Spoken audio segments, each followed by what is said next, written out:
Boa noite, queridos irmãos.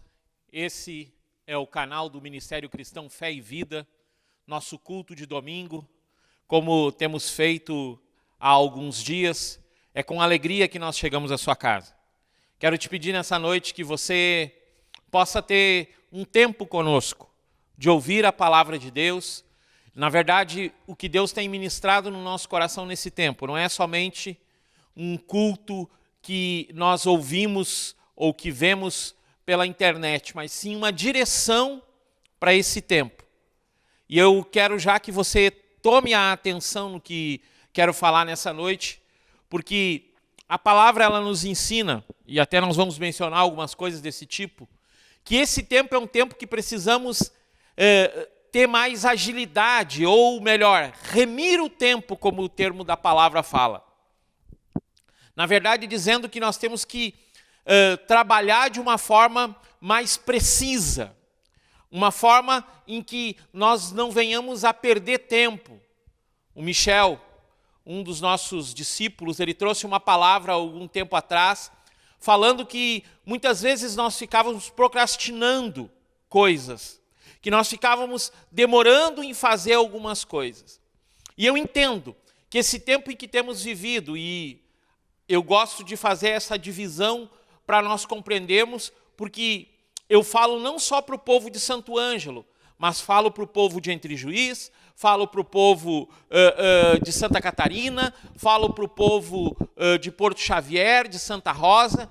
Então, a palavra que temos trazido, querido, ela não tem sido, em alguns casos sim, tem sido específica para o lugar, mas ela tem sido uma palavra que é genérica para o ministério como um todo, dizendo que o ministério ele tem uma função, e ao ter essa função, o ministério ele começa a trabalhar, ele começa a fazer algo para que, de uma forma que Deus tem nos ensinado, nós possamos saber que Ele, o Senhor, tem trabalhado na nossa vida. E semana passada nós estávamos falando exatamente isso, na troca de semestre, acabando o primeiro semestre, iniciando o segundo semestre do ano de 2020. Um ano, querido, que vai ficar marcado na nossa história. Por tantas coisas. Por o fato de ter havido uma pandemia, pelo fato de muitas pessoas, e aí eu me dirijo principalmente a elas nesse momento, que fazem mais ou menos 30, 60, 90, até 100 dias que não vêm num culto, que não estão tendo a comunhão aquela de estar junto com os irmãos, de estar vivendo uma vida de igreja como nós vivíamos. Mas o interessante é que essas pessoas elas têm vivido essa forma de igreja, essa forma de vida, na essência daquilo que o Senhor Jesus nos deixou nas suas próprias Escrituras, que é o quê? Vida com Ele em casa. Querido, e eu quero pontuar muito forte isso. Se nós não temos uma relação com Deus dentro da nossa casa, é difícil ter uma relação com Deus na igreja. E aí, igreja, eu falo prédio, congregação, comunidade. Aí eu falo de sociedade. É interessante, queridos, que a palavra de Deus, ela nos ensina, e eu gostaria já que você buscasse um texto da palavra, porque nessa noite nós vamos consolidar, ou vamos fundamentar, ou vamos colocar em linha algumas coisas que nós temos ministrado há algum tempo para a igreja, mas que, pelo decorrer dos dias, pela corrida de um lado para o outro, às vezes a gente se esquece da importância de viver a essência. Uma vez eu estava conversando com uma discípula, a Camila, e ela falava exatamente isso, que nós tínhamos que voltar para a essência. E essa conversa, queridos, é uma conversa que eu tive com ela há muitos anos atrás. Mas é uma busca que eu creio que todo cristão deve ter em sua vida. Viver e permanecer na essência do que o Senhor nos ensinou. Se nós formos ler lá as cartas de Apocalipse, nós vamos notar que quando o Senhor ele ministra, ele fala para uma das igrejas, dizendo, olha, vocês têm até vivido muito legal, mas eu tenho algo contra vocês. Perderam o primeiro amor. O que é o primeiro amor? É a essência da palavra sobre as nossas vidas. Abre comigo, você que tem Bíblia, eu diria, no culto, mas eu sei que você está na sua casa, você tem seu celular, então você abra comigo a sua Bíblia. É importante nós manusearmos a palavra, ou se estamos com o celular, manusearmos o celular e lermos a palavra, porque isso traz fé para o nosso coração. A palavra de Deus traz fé para o nosso coração. Abra comigo então em 2 Timóteo, capítulo 4, versículo 1. 2 Timóteo, capítulo 4, versículo 1. Querido, eu até te instruiria nesse momento que você pegasse uma caneta e anotasse esses textos dessa noite. Porque, querido, isso vai ser algo para a sua vida inteira, uma procura por esta forma como Deus tem colocado no nosso coração, essa forma que Deus tem nos ensinado, para que vivamos nessa essência. Eu estou lendo um livro, queridos, e a pergunta do autor do livro é: o que se fez do Evangelho? E lá nos primeiros capítulos ele pergunta assim: você tem certeza da sua salvação?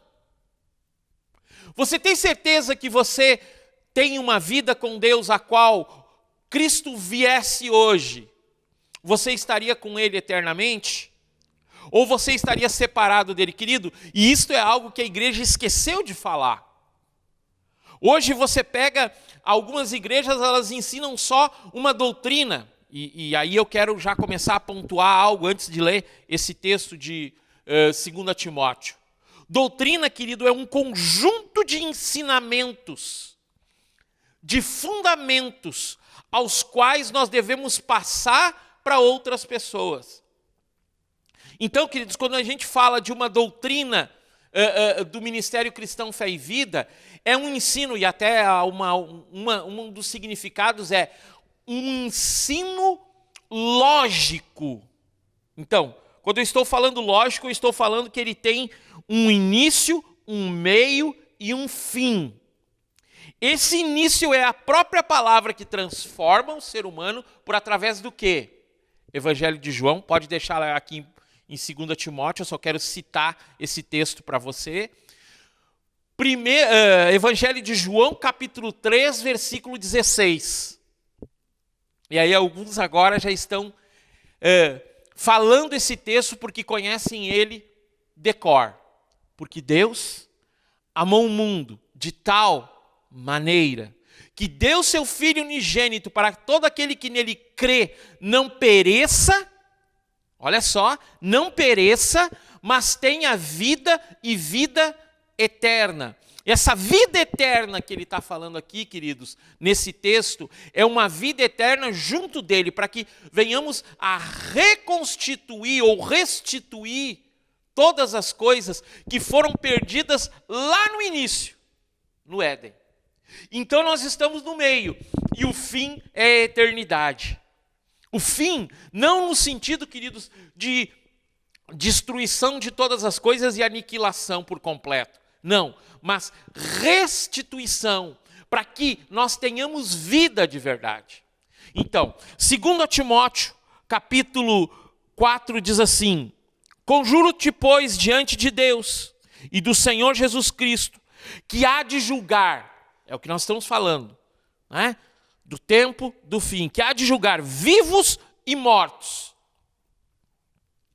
na sua aparição e no seu reino. Que pregues a palavra, inste-a em tempo e fora de tempo, resdargue-a, repreendas, exorte com toda longanimidade e doutrina, ensinamento.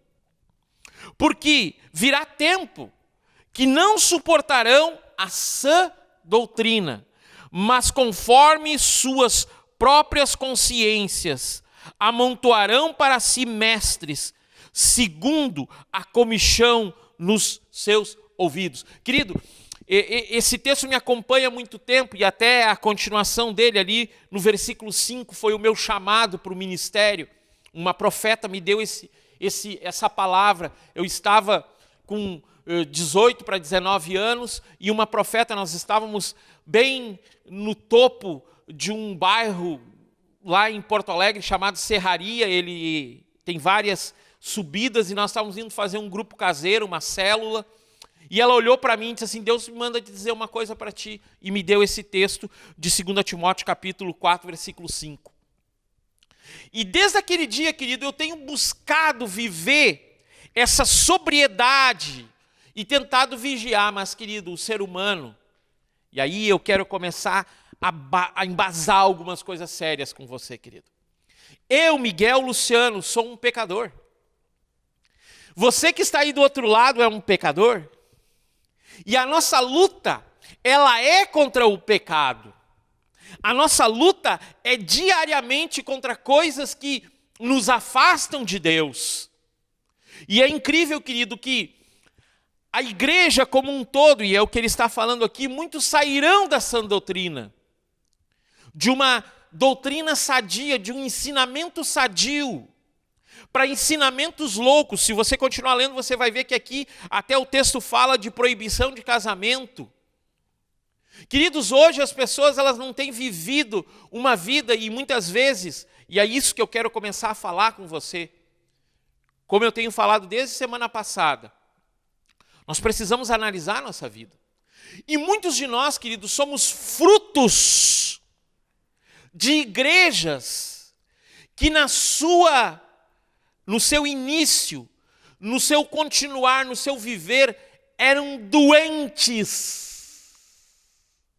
Isso. Eram doentes, porque a liderança, e aí, queridos, o que eu estou dizendo de mim, que eu sou um pecador, significa que eu sou alguém que estou tentando colocar a minha vida submissa ao Senhor. Porque se nós formos olhar a palavra, querido, e formos olhar o Novo Testamento e o Velho Testamento, e nós formos pegar e separar dessa forma que foi separada, um pensador, logo no início da igreja cristã, ele fez essa separação de Velho Testamento e Novo Testamento. De forma alguma eu quero refutar, porque não tenho argumento suficiente para refutar ele que fez isso. Mas, querido, nós temos que entender que a Bíblia é um todo. Ela não é uma parte de um Deus mau e uma parte de um Deus bom, não. Ela é um todo que fala de um Deus triuno. De um Deus que é três, mas é um. De um Deus que é Pai, que tem um Filho e que tem um Espírito que está junto de nós. Mas, ao mesmo tempo que eu faço essa menção de três que é um, de que são três distintos, eu posso dizer que os três são um só. E quando eu leio esse texto de ter uma sã doutrina, é voltar para esse pensamento, que os três trabalham juntos. Para quê? Para que nós, seres criados, sua imagem e semelhança, voltemos para uma vida a qual o Senhor nos destinou desde a nossa criação. E esse modelo de vida, ele está embasado, ele está baseado na forma como foram colocados os livros da Bíblia. Entenda que a maioria dos livros da Bíblia, eles não estão em forma cronológica. Mas a forma como foi colocado nos ensinam muitas coisas. E se eu for ler, por exemplo, um profeta, que muitos de nós não mencionamos ele como Abacuque, eu compreendo a grandiosidade daquilo que Cristo Jesus fez na cruz do Calvário. Abacuque diz no capítulo 4, se não me engano, não está aqui no meu script, mas ele fala assim: coloca essa visão em um lugar que todos o enxerguem, mesmo quem passe correndo possa ver isso que está escrito. está falando do quê? Da cruz de Cristo, que foi colocada no mais alto lugar. E é por através dessa cruz que a nossa vida se transforma. Então, querido, eu quero pontuar que nós temos que correr, nós temos que trabalhar, nós temos que nos alinhar com uma sã doutrina. Uma doutrina, queridos, que não seja de homens, como, por exemplo, e eu falo, há igrejas, querido, que nós começamos o nosso viver nessas igrejas. Por exemplo, uma igreja muito grande, que a maioria dos irmãos veio dela, que ela se assemelha a um quadrado, que as pessoas que começaram esse trabalho, queridos, eles tinham uma forma de falar, de uma revelação de Deus que nunca aconteceu. E quando eu olho isso, queridos, você pode dizer, mas pastor, eles se arrependeram e começaram a viver uma vida plena diante do Senhor. Eu concordo, amém? Glória a Deus, há muitos que vivem na plenitude disso. Mas há muitos, queridos, que continuam na doutrina de pensarem que o homem pode chegar a algum lugar e o homem não pode chegar. João Batista, o precursor de Jesus, aquele que a palavra e o Velho Testamento mencionava dele e dizia que ele deveria vir antes do Messias, para preparar o caminho do Messias. Lá em Mateus capítulo 3, ele fala assim, vamos buscar lá, vamos pegar a Bíblia, vamos usar a Bíblia. Nós temos que aprender que a Bíblia não é só um manual, mas ela é a forma que temos para uma vida plena, eterna diante de Deus. Não há como, querido. Não há como, eu disse para você que eu estava lendo um livro, não há como ler livros e pensar que a minha salvação ela vai estar embasada naquilo que outras pessoas estão pensando. Não, eu leio um livro para compreender algumas coisas, para colocar em avaliação aquilo que o Senhor tem me dito. Porque quando eu leio algo que eu tenho pensado e eu vejo um autor americano, brasileiro, africano falando, eu digo, puxa vida, mas era a mesma coisa que eu estava pensando. Opa, para um pouquinho, isso é o Espírito Santo. Está ministrando para um cara que escreveu um livro, algo para uma pessoa que é tão pequena como eu. Aí eu vejo a grandiosidade desse Deus tremendo que é. João Batista, no capítulo 3 de Mateus, ele aparece e diz assim, naqueles dias... Versículo 1. Naqueles dias veio João o Batista, pregando no deserto da Judeia, dizendo, arrependei-vos, porque o reino de Deus se aproxima.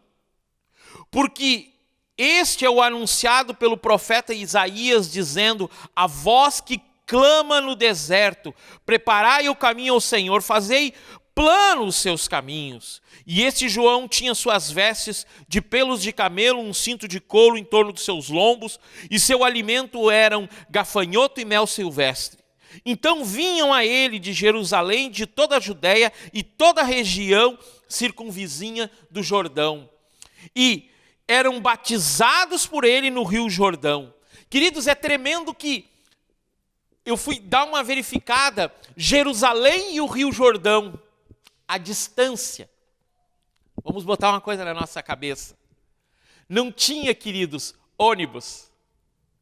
Não tinha, queridos, um meio de transporte rápido. Então eu coloquei no nosso grande Google e perguntei para ele, distância de Jerusalém até o Jordão a pé. Porque as pessoas faziam esse percurso a pé. E diz ali o texto que eles vinham de Jerusalém e iam até o Jordão ouvir João Batista falando de arrependimento.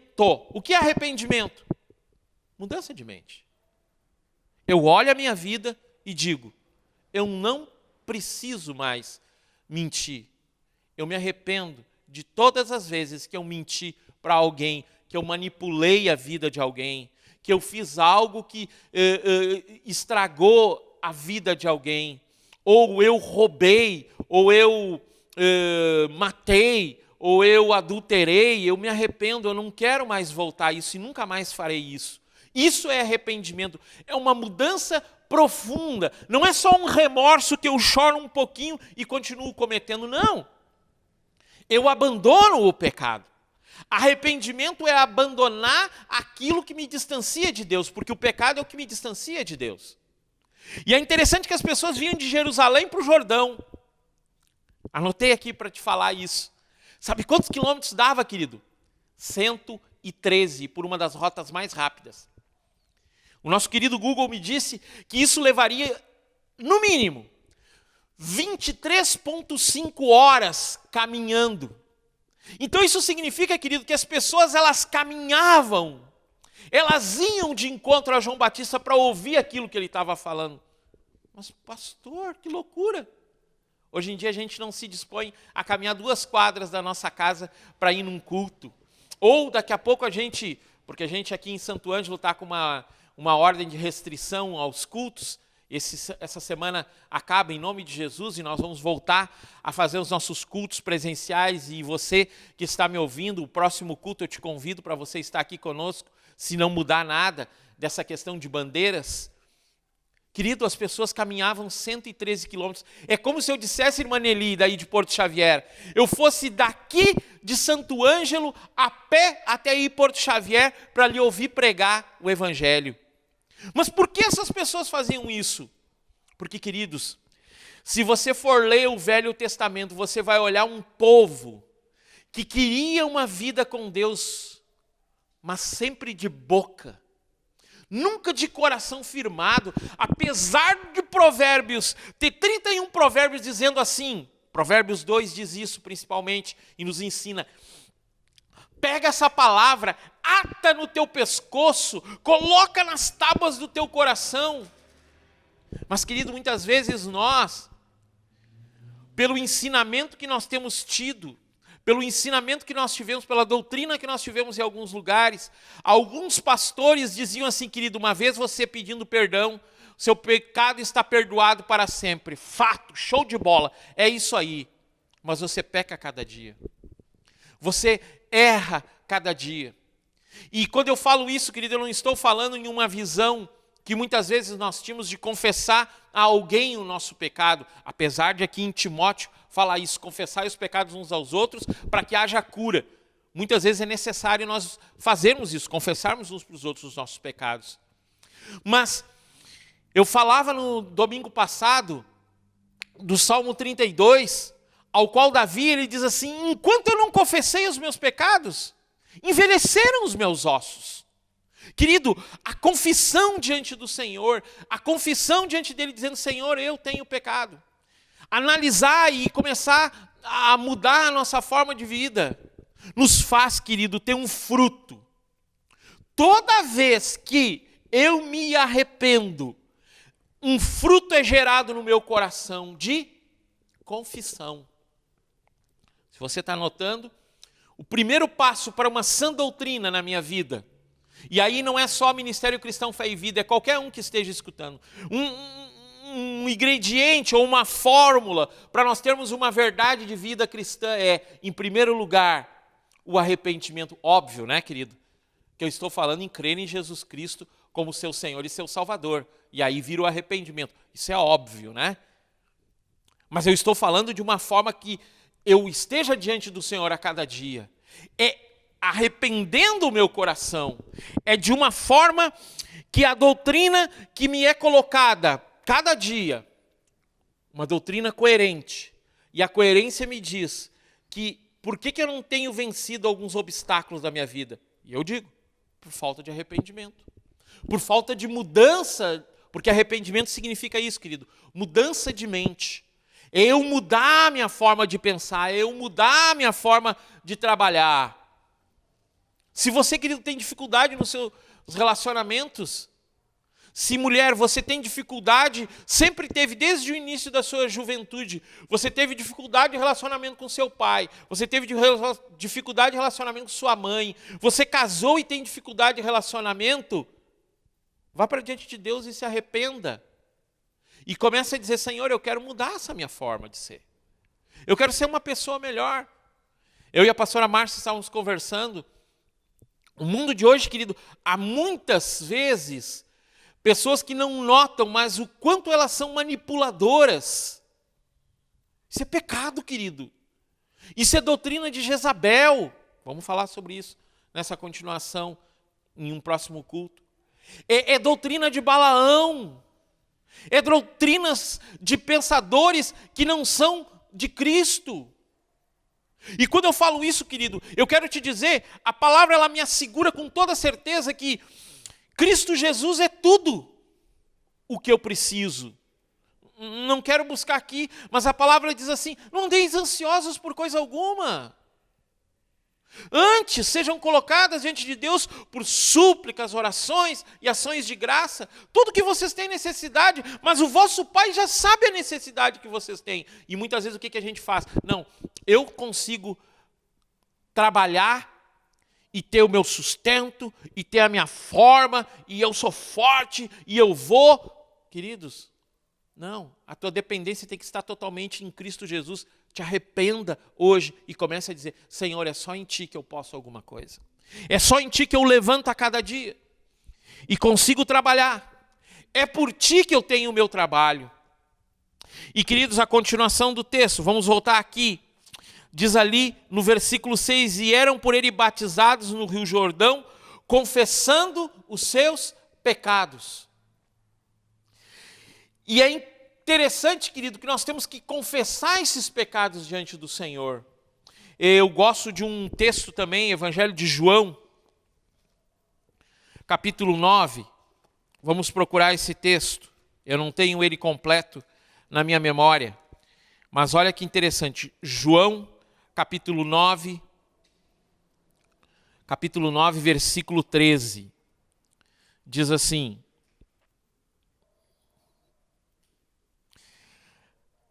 e eles levaram os fariseus àquele que antes era cego.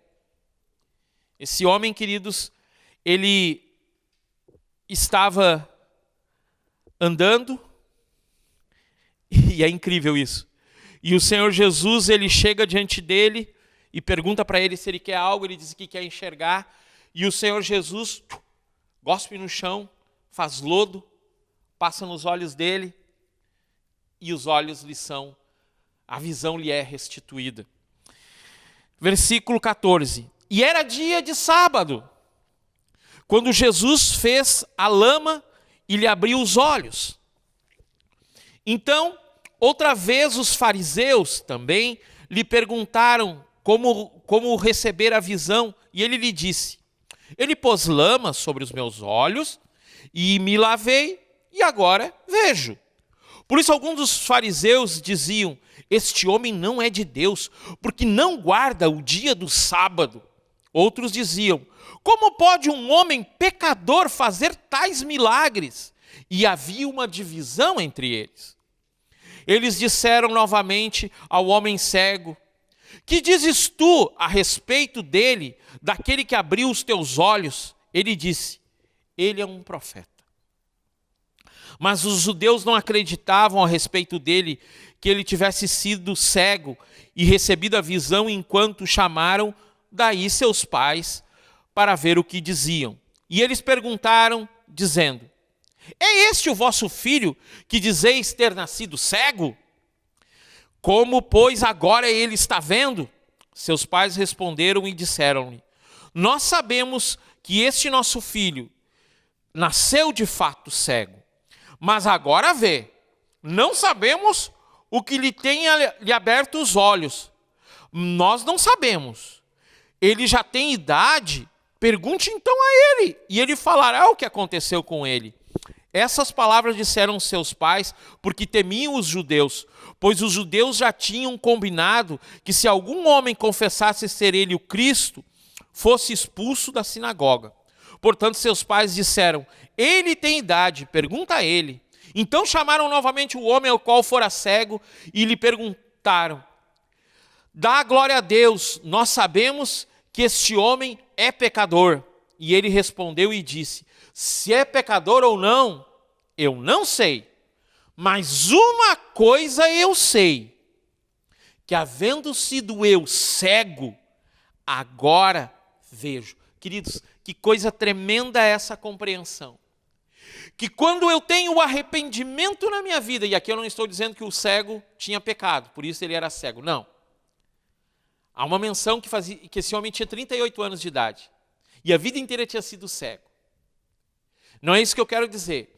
Eu quero dizer, querido, que quando nós confessamos os nossos pecados, o Senhor vem e nos cura e nos liberta, e aí nós confessamos a Ele diante de todos. E você viu aqui a narrativa? Os pais tinham medo de confessar que era Jesus que tinha curado. Por quê? Porque os religiosos guardavam somente o sábado. Querido, eu estou falando desde o início dessa pregação, há doutrinas, querido, que são só de homens, e que nos cativam e nos prendem. Guardar um dia de semana não nos traz salvação. Apesar que se você guardar o dia, você não será condenado por guardar o dia. Mas se você colocar isso como um Deus na sua vida e não se arrepender dizendo, Senhor, só Tu és digno de adoração, você estará em pecado. Se você adorar o Ministério Cristão Fé e Vida dizendo só esse ministério salva, você está em pecado, você precisa de arrependimento. Querido, são as formas, as obras que declaram quem somos. As nossas obras declaram quem nós somos, os nossos frutos, eles aparecem por quem nós somos de verdade. E quando Cristo Jesus se apresenta nesse momento aqui, eu acho ele tremendo quando esse rapaz ele diz assim, cara, eu não sei se ele é pecador, mas uma coisa eu sei, eu era cego e agora vejo, eu não enxergava, agora eu tenho luz na minha vida. É confessar Cristo como teu Senhor a cada dia, é confessar diante de todos, olha, a minha vida era um caos. Queridos, eu quero abrir um parênteses aqui. Há muitas pessoas que se desesperam pelas situações da sua vida, por coisas que lhe acontecem, por dificuldades que vêm. Tem uns, queridos, que se embaraçam até nas bênçãos que têm. Provérbios 30, gosto tanto de declarar isso. E quero que isso seja algo verdadeiro na minha vida. Senhor, não me dá nem a mais, nem a menos. Me dá o suficiente. Porque, querido, eu quero ser alguém que confessa que é Deus que me deu todas as coisas. Mesmo que eu esteja próspero. E aqui eu abri o parênteses para falar isso. Queridos, há doutrinas erradas. Dizendo que você vai ser próspero mediante a você servir a Cristo Jesus. Não. Você é próspero servindo a Cristo Jesus, mas trabalhando, se esforçando, não roubando, não enganando, não dando falso testemunho, não sendo alguém que faz coisas erradas com as pessoas e depois simplesmente tira o teu corpo fora e diz, mas faz parte. Não, querido. Eu estou falando de uma sã doutrina, de buscar um arrependimento verdadeiro, que as coisas que me eram antigas, elas não voltam mais para mim. Amado, se você, por através de um copo de cerveja, por um copo de uísque, você se torna uma pessoa diferente, não beba mais. Mulher, se você não consegue, em algumas situações da tua vida, quando alguém vem te contar alguma coisa, você dá uma comichão e você quer contar para outra pessoa, cara, isso não é de Deus, se arrepende, muda essa história de vida, seja uma pessoa nova. Querido, quando você olha seus filhos, você tem que ver alguém que você quer que cresça muito mais. Não odeie seus filhos se eles não forem aquilo que você imaginou para eles. Confesse diante de Deus isso. Arrependa-se e confesse. Eu acho tremendo, querido, que o Evangelho de João, no capítulo 10, e até a gente deveria fazer no próximo capítulo aqui, a gente deveria fazer uma releitura disso e ler todo o capítulo 10, porque quando fala no versículo 10, João 10 diz assim, nenhum homem tira de mim, a mim mesmo eu me dou. Olha que tremendo. Eu tenho poder para dar, eu tenho poder para tomá-lo novamente. Este mandamento eu recebi do meu Pai. É Cristo que dá. É Cristo que... Perdão, eu estou lendo o versículo 18. Perdão. O próximo versículo que eu vou ler é João 10:10. Mas eu quero ler primeiro esse aqui. É Cristo que nos dá todas as coisas. E quando eu faço a leitura de João 10:10, voltando, eu vejo o quanto o Senhor está falando aqui sobre um tipo de gente que é enganosa. Mas aí vai dizer assim, o ladrão não vem senão para roubar, matar e destruir. E aí, querido, muitos dos pastores, e eu já preguei isso, dizem assim, esse é Satanás. Querido, aqui não está falando de Satanás. Apesar que Satanás faz isso, ele rouba, mata e destrói. Mas aqui, se você for ler o contexto do texto, ele está falando de falsos profetas. Então ele está falando de falsas doutrinas. E as falsas doutrinas, queridos, e eu anotei aqui para falar para você uma frase de um livro muito séria. Eu estou falando, se você está pegando daqui, você pode continuar. Eu estou falando que lá no Evangelho de 2 Timóteo, no capítulo 4, fala que no final dos dias, muitos escolherão uma doutrina falsa, como que tendo comichão nos ouvidos para escutar só aquilo que alegra o coração deles. Mas o apóstolo Paulo, ele fala ao seu discípulo, não, você viva uma sã doutrina. Você viva uma palavra que seja verdadeira. E aí eu estou falando que nós temos que voltar ao arrependimento, à confissão dos nossos pecados diante do Senhor. E aqui exatamente eu estou dizendo que muitos dos momentos que nós vivemos em algumas igrejas nos roubaram a verdade do Evangelho. Qual é a verdade do Evangelho? Cristo Jesus e sua cruz. E olha que frase séria essa que ele escreve num livro. Esse livro que eu estava falando para vocês. O que fizeram com o Evangelho? Ele diz assim, como alguém poderia se tornar um cristão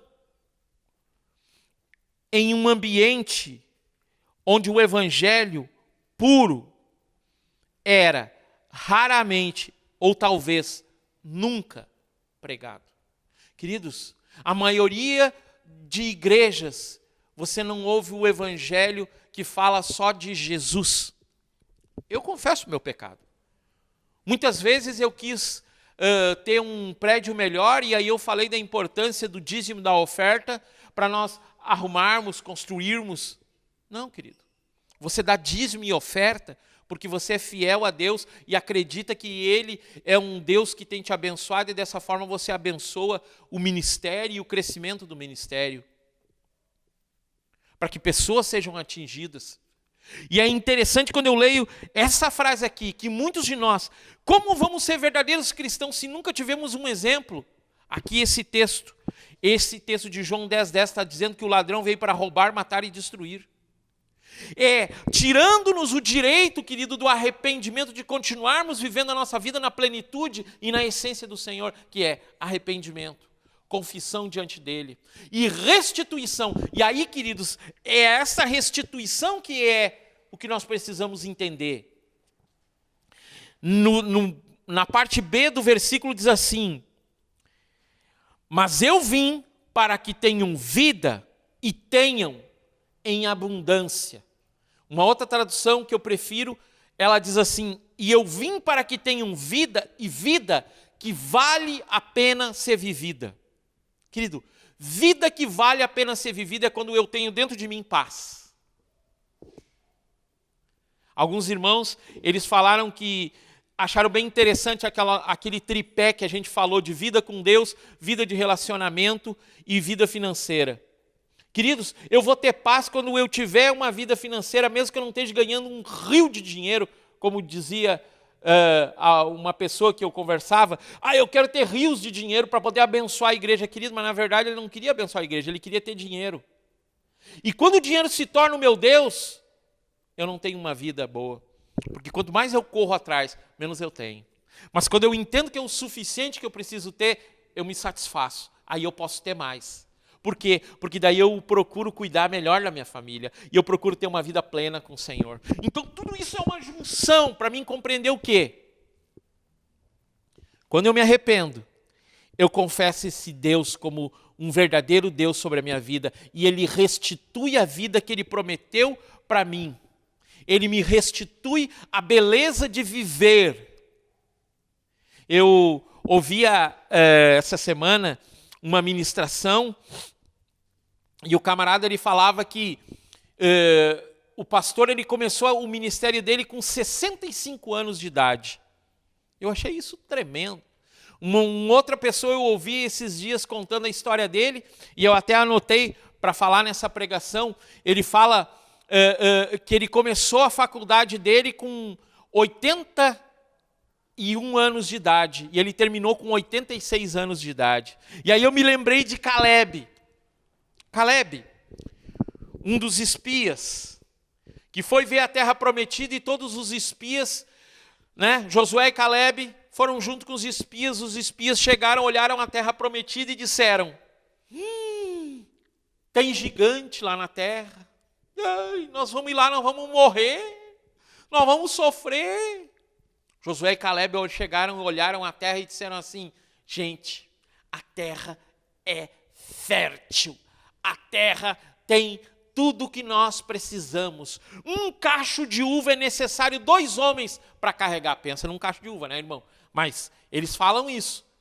E aí eles dizem assim, e os habitantes daquela terra? Nós temos o nosso Deus. Eles todos serão tirados e nós possuiremos aquela terra. E diz que Caleb, quando chega para possuir a terra que lhe foi destinada na repartição das terras, ele tem 80 anos de idade, e ele diz assim, eu tenho a mesma força e o mesmo vigor de quando a terra me foi prometida. Ele tinha 40 anos quando a terra foi prometida para ele. Queridos, o nosso problema que nós vivemos hoje e nós sufocamos em muitas coisas é que há uma doutrina que nos foi ensinada de cansaço e sofrimento, que o mundo é isso. Querido, nós temos que olhar, nós temos que voltar os nossos olhos para Cristo, o autor e consumador da nossa fé, para que tenhamos êxito nas coisas que nós vamos fazer, não pelo fato de querermos crescer e sermos conhecidos, não, porque nós vamos exaltar o nome do nosso Senhor, porque nós vamos glorificar o nome do nosso Senhor. Por quê? Porque lá no Éden, antes da queda, esse era o objetivo do homem, fazer o quê? Adorar o Deus dele, entregar ao Deus dele uma adoração, entregar ao Deus dele um louvor, entregar ao Deus dele um glória. Evangelho de João, ainda vamos continuar em João, capítulo 4, versículo 33, se não me engano.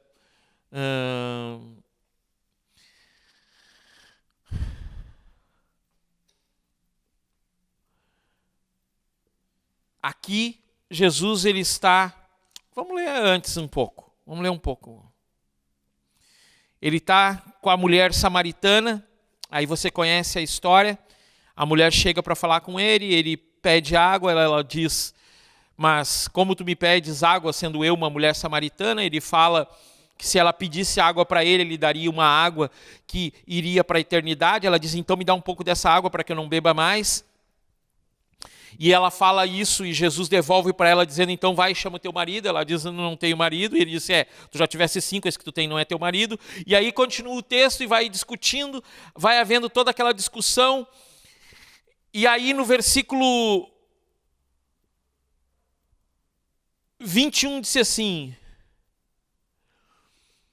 disse-lhe Jesus, mulher, crê-me, a hora vem, e que nem neste monte, e nem em Jerusalém, adorareis ao meu Pai.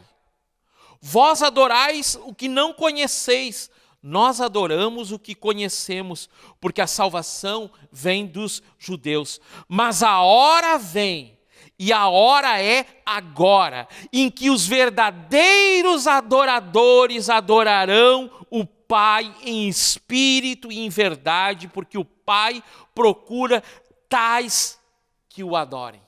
Querido, quando eu me arrependo, eu confesso ao Senhor diariamente o quanto Ele é tremendo, o quanto Ele é grande, porque Ele me salvou dos meus pecados que me levariam para o inferno, que me levariam para uma vida eternamente longe dEle. E quando eu confesso isso, Ele me restitui o quê? A vida sobre mim.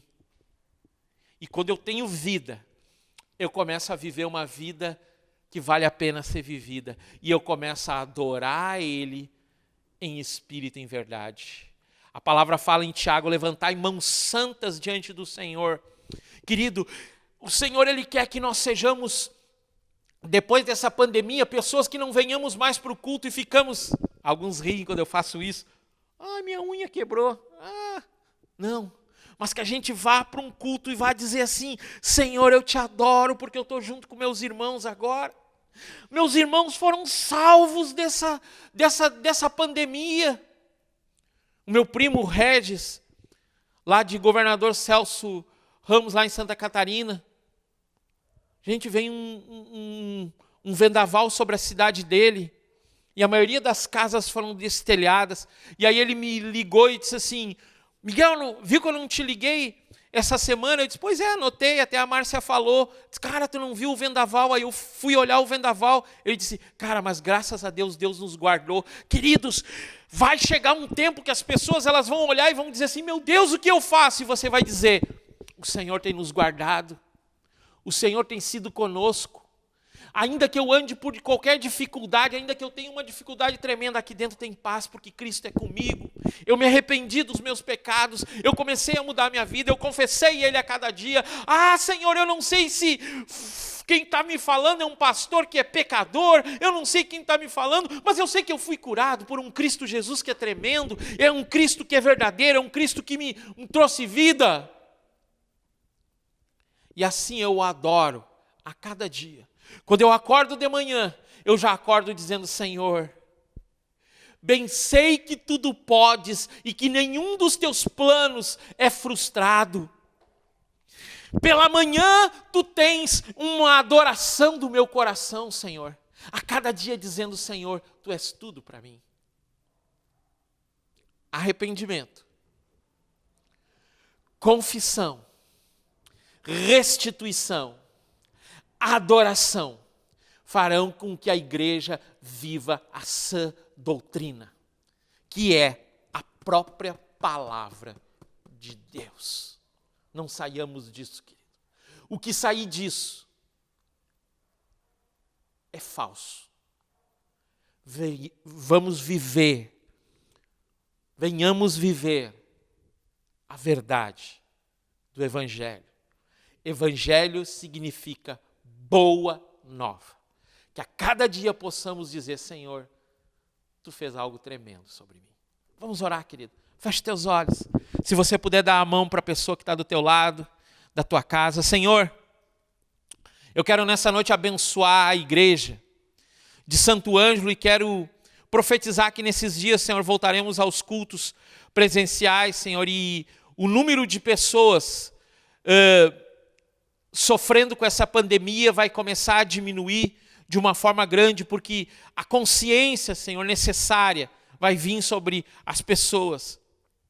Senhor, eu oro para que mude essa história sobre Santo Ângelo, sobre Santa Rosa, sobre Entre Juiz, sobre o Governador Celso Ramos, sobre Porto Xavier, sobre Giruá, sobre cada cidade. Senhor, abençoa, Senhor, esses lugares, Senhor. Nós temos nos arrependido, Senhor, daquilo, Senhor, daqui a pouco que temos demorado a fazer, que é orar, interceder, chorar na Tua presença, para que seja mudado toda essa história, Senhor. E o Teu nome, Senhor, seja colocado acima de qualquer nome, Senhor. Não é a salvação por alguém que vai fazer algo, mas é Tu que pode trazer essa salvação, é Tu que pode trazer essa mudança. Senhor, nós queremos Te pedir que nessa noite Tu venha tocar o nosso coração e abençoar a nossa vida.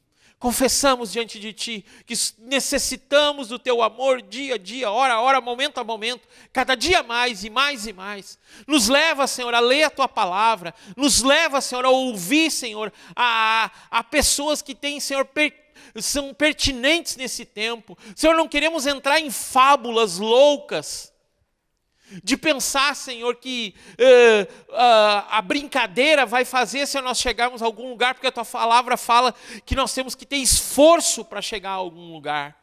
Senhor, que possamos ser adoradores verdadeiros nesse tempo, aqueles que Tu procura, como diz aqui na Tua palavra, Senhor. Que nós sejamos um povo de oração e busca a Ti, honrando o Teu nome, em nome de Jesus. Amém. Querido, importante, esse início de mês você está contribuindo com seu dízimo, sua oferta, sua primícia. Creio que o Senhor tem te abençoado, Ele tem derramado do amor dEle sobre nós. Temos abençoado pessoas com o seu alimento que você tem trazido, cesta básica.